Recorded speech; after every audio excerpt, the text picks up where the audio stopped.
There is something inside you that is not yours. It whispers in your own voice, uses your hands, wears your memories like a mask. It tells you that it's comfort, that it's relief, that it's you, but it isn't. It's the imitation of your hunger, a parasite that feeds on the ache you never learned to name. It survives by pretending to love you, by promising peace while secretly stealing your light, and every time you try to destroy it without understanding it, it grows stronger. Because what you fight in the dark grows roots in the dark. But here's the question. What if the thing that's been consuming you was never an enemy? What if it was trying to show you something you refuse to see? You call it addiction, but Jung would call it a possession, a psychic entity born when pain is exiled from consciousness.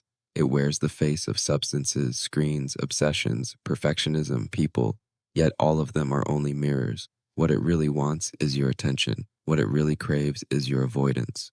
Addiction is not in the bottle or the habit, it's in the gap between who you are and what you cannot bear to feel. You've mistaken this parasite for weakness. You've believed the story that you are broken, that your willpower failed, that you are somehow unworthy of freedom. But that's the oldest illusion in the human psyche, the shadow convincing you it's in control. The truth is simpler and far more terrifying. The thing that has enslaved you is something you once created to survive. There was a time when the numbness served you, when pain was too much, silence too loud, memory too sharp. So you built a sanctuary in distraction, a temple of control, a false light bright enough to keep the darkness at bay. But every bargain made with avoidance comes with a hidden debt. The more you ran from your suffering, the more it learned your name. You wake each morning in the same quiet war, part of you longing for relief, another part aching for redemption. You tell yourself you'll stop. You promise you'll change. You hide the evidence and swear tomorrow will be different. But underneath all that effort lies a deeper truth. You don't need more control. You need more consciousness. Addiction wins when you resist the pain that created it. It loses the moment you look directly into its eyes and see yourself staring back. Jung wrote, "What you resist persists." He also said, "One does not become enlightened by imagining figures of light, but by making the darkness conscious." That's the threshold before you now, the place where healing is not about fighting, but about remembering. Because the parasite was never separate from you. It was your wounded child asking to be held. It was your loneliness trying to breathe. It was your soul, disguised as your own undoing, calling you back home. Addiction does not begin with the first taste, the first click, or the first lie. It begins with the first absence. The first time you learned that your pain was too heavy for others to hold. The first time you decided that your feelings were dangerous, inconvenient, or wrong. So you buried them. You wrapped them in silence and called it strength. You smiled when you wanted to scream. You forgave when you hadn't even been seen. And in that quiet burial ground, something began to grow. Not healing, but hunger. That hunger became the shadow's door.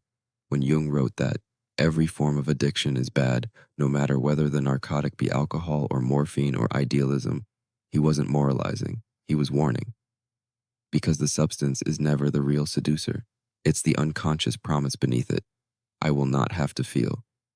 Every time you escaped the ache, you fed the shadow's roots. And soon, you mistook the wound for your personality. You started saying, "This is just who I am, the one who overthinks, the one who ruins good things, the one who can't stop." But none of those names belong to you. They belong to the wound wearing your face. Addiction doesn't steal your life all at once. It erases it grain by grain until you start to believe the emptiness is peace.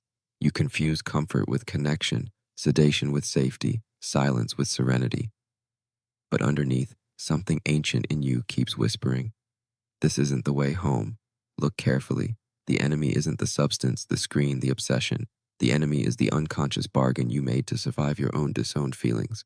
What you call craving is really the psyche's attempt to restore equilibrium, to bring back what you have exiled. The bottle was never about the liquid. The scroll was never about the content. The addiction was a mirror showing you where your aliveness had been trapped. You've been at war with your own reflection, trying to kill the very thing that was asking to be integrated. That's why every attempt at control fails, because you cannot destroy what was born to be understood. The psyche has only one law. Everything unacknowledged will return until it is met with consciousness. So you see, you were never weak. You were unconscious. And the cure for unconsciousness is not punishment, but awareness. This is the threshold where real healing begins. When you stop asking, how do I stop? And start asking, what is this pain trying to tell me? Because the shadow, when faced without fear, becomes a guide. It does not seek your destruction, it seeks your attention. And the moment you look into its eyes, really look, you will find not a monster, but a mirror. You've spent years believing the war was outside you, that if only you could stop, delete, or resist hard enough, you'd finally be free. But every fight has left you weaker, hasn't it? Each victory temporary, each relapse another confirmation of the same silent despair. Maybe I'm broken beyond repair. Yet this is the cruelest illusion of all, the belief that you were ever imprisoned by anything other than fear. The truth is, the prison door was never locked. You've been pacing inside a cage whose bars are made of unexamined pain. Every time you said, I can't, it wasn't because you lacked strength, it was because you still believed the voice of the parasite, the one whispering that you're powerless without it, that you need it to feel alive, that the silence without it will destroy you. But silence does not destroy. Silence reveals. Control is the language of fear. Awareness is the language of freedom. When you cling to control, you keep the shadow alive by naming it as enemy. When you shift into awareness, you dissolve its illusion by seeing through it. Every moment of addiction is the psyche's cry for presence, for you to come home to the body, to the breath, to the moment that frightens you because it contains everything.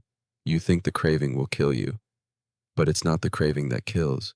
It's your refusal to listen to what it's asking. The ache for another hit, another distraction, another escape.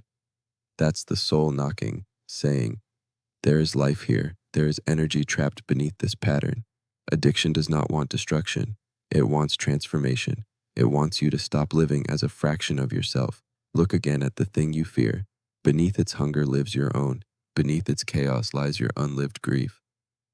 When Jung said, until you make the unconscious conscious, it will direct your life and you will call it fate, he meant this.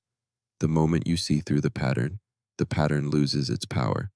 The cage begins to dissolve, not through resistance, but recognition. Close your eyes. Imagine standing in front of the cell that has kept you small. You touch the handle, expecting it to resist, but it moves. Easily, silently. The air outside smells like your own life, waiting, and for the first time you realize the lock was never real. This is what awakening feels like. Not triumph, but stillness. Not fireworks, but a slow return to honesty. The old ghost still whispers, yes, but now you recognize the trick. You can watch it without obeying. You can feel the pull without losing your center. Freedom isn't a battle won. It's a truth remembered. You were never trapped. You were only asleep. The moment you stop fighting the darkness, something unexpected happens. The power that once seemed to belong to the addiction begins to return to you.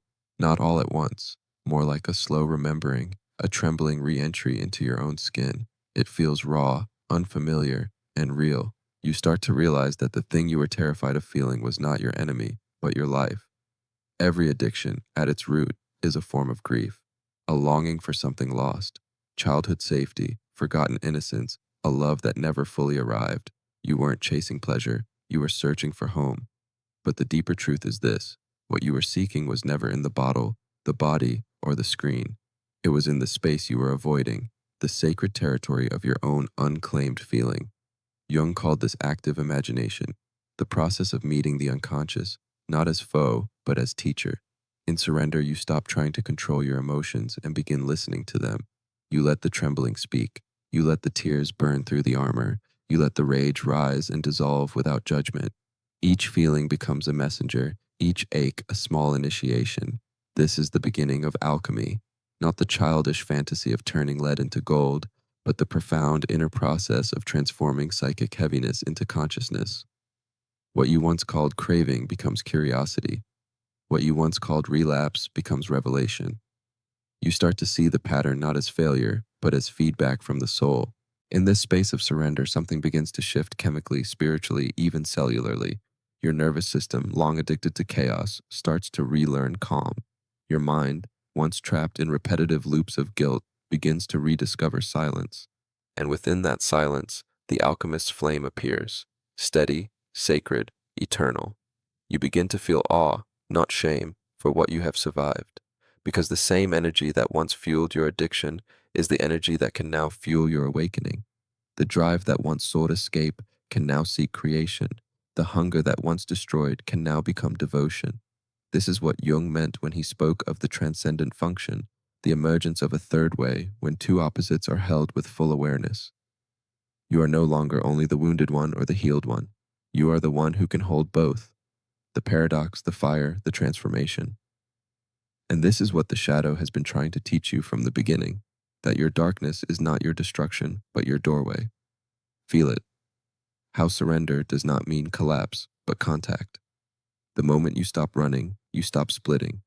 The fragments of self begin to return home, and in their reunion, the parasite starves, because addiction cannot survive in a being who feels everything.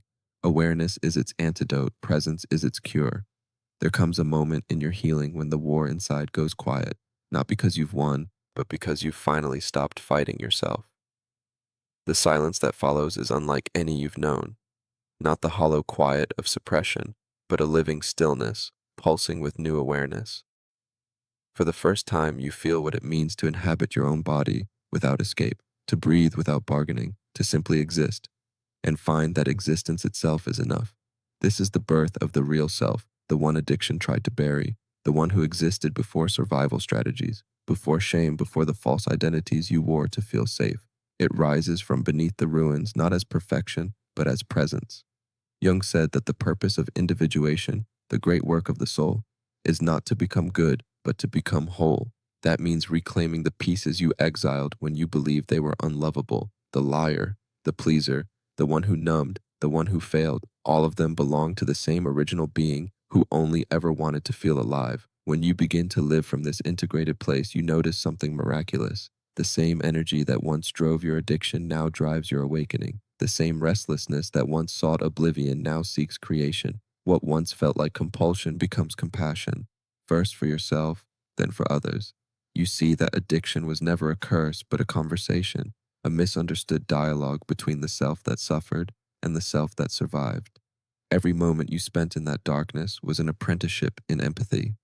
You know the landscapes of despair, the texture of craving, the scent of shame, and this intimate knowledge becomes medicine, because the healed addict carries a secret power, the ability to hold another's suffering without judgment, to see through behavior into the wound beneath. You've walked through the inferno and returned with the fire still burning, not to destroy, but to illuminate. The psyche, Jung wrote, heals by making the unconscious conscious. And now, every breath you take is an act of awareness, a quiet declaration that the energy once enslaved by addiction belongs to life again. You find yourself laughing for no reason, crying without fear, moving without needing to escape the moment. The nervous system that once pulsed with survival begins to pulse with creation. It's subtle at first, a new hunger but of a different kind, a hunger for meaning, for expression, for truth. You begin to write, paint, pray, walk, breathe differently. You no longer seek to fill the void because the void itself has transformed into fertile ground. Out of it grows self-respect. Out of it grows clarity. Out of it grows the kind of peace that doesn't depend on anything outside you.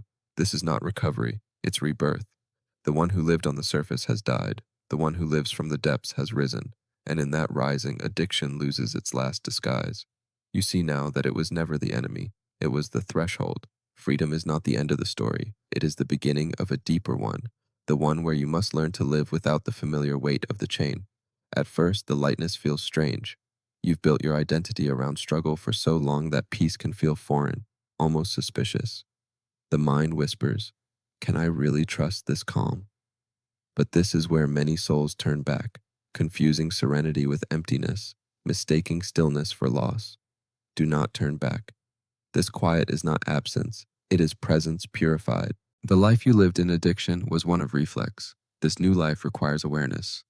Every moment becomes sacred because every moment is a choice, to awaken or to drift back into sleep.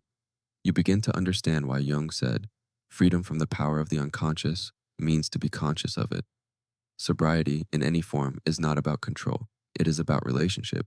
You no longer dominate your inner world with repression, nor surrender to it with despair. You enter into dialogue with it. You ask, what are you showing me? What do you need from me?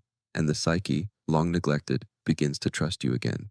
This is the sacred responsibility of freedom, not perfection, but participation.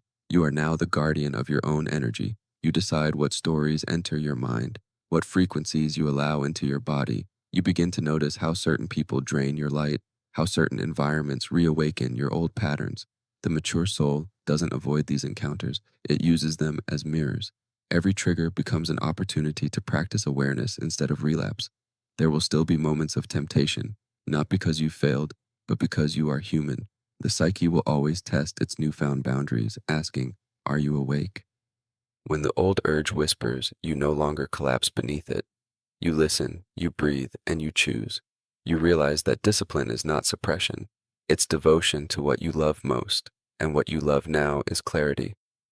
In this stage, you begin to embody what Jung called the self, the organizing principle of wholeness that guides the entire psyche toward balance. You feel it in your chest, an invisible center of gravity pulling you toward integrity. You no longer need to prove, hide, or perform. You live aligned. You speak truthfully even when your voice trembles. You rest when your body asks. You forgive yourself not because you deserve it, but because consciousness demands it. And something miraculous happens. The world begins to respond differently. People treat you according to how you treat yourself. Opportunities appear that match your new frequency. You begin to attract not escape roads, but reflections, relationships, work, and moments that resonate with the depth you've reclaimed. Freedom, it turns out, is not about being untethered. It's about being rooted in truth so deeply that no external storm can uproot you again. The shadow still walks beside you, but now as companion, not captor. You are no longer the one running from the darkness. You are the one who carries the light into it. When the dust of battle finally settles, you begin to see what all of this was for. Every relapse, every sleepless night, every desperate prayer whispered into the void. It was never punishment, it was preparation. Life was training you in the language of awareness, teaching you to see with the eyes of the soul instead of the eyes of fear. And now, at last, you understand what Jung meant when he said, "In all chaos there is a cosmos, in all disorder a secret order." You have entered that secret order. The architecture of your suffering reveals itself as initiation. The same labyrinth that once imprisoned you was leading you here, to this moment of lucidity, where your consciousness stands unbound. Addiction was not the end of you. It was the crucible that burned away everything that was not you. But awakening is not simply an event. It is a practice, a sacred formula that must be lived. The formula of awakening is not a book of instructions. It is a mirror for your soul. It reminds you that awareness, acceptance, and embodiment are the three pillars of transformation. Awareness brings the shadow into light. Acceptance ends the war within. Embodiment turns knowledge into freedom. This is the stage where your healing becomes art, where discipline becomes devotion, where the very energy that once fueled your destruction now fuels your purpose. You start to sense that you are no longer merely surviving consciousness, you are shaping it. Your life becomes a living testament to the alchemical truth. Everything that destroys you can also recreate you, once it is brought into awareness. Through the lens of this awakening, you begin to recognize others still walking through their own darkness. And without trying, you become what Jung called the wounded healer, the one who, by transforming their own pain, becomes a bridge for others. You no longer preach recovery, you embody presence. You no longer seek to save, you simply see, and that seeing itself becomes medicine. Every day is now a dialogue with your soul. You wake not with dread, but with quiet curiosity. You ask, "What is life asking of me today?" And you listen to the body's rhythms, to intuition's whispers, to the subtle alignments that appear when you move from truth instead of habit. This is what it means to live awakened, to participate consciously in your own unfolding. The shadows still exist, but they no longer define you. They walk beside you, dignified by your compassion. You no longer reject them, you include them in your wholeness. Because you finally understand that enlightenment isn't about becoming untouchable, it's about becoming real. The parasite is gone. The mask has fallen. What remains is a soul in motion, a consciousness reborn through its own fire. You will never let addiction win again, not because you are stronger, but because you are whole. And as you step forward, remember, this is not the end of your journey. It's the beginning of your authorship. You are no longer a character trapped in a story written by pain. You are the writer, the alchemist, the witness, and the flame. Now breathe. This is your life returning to itself. This is what awakening feels like.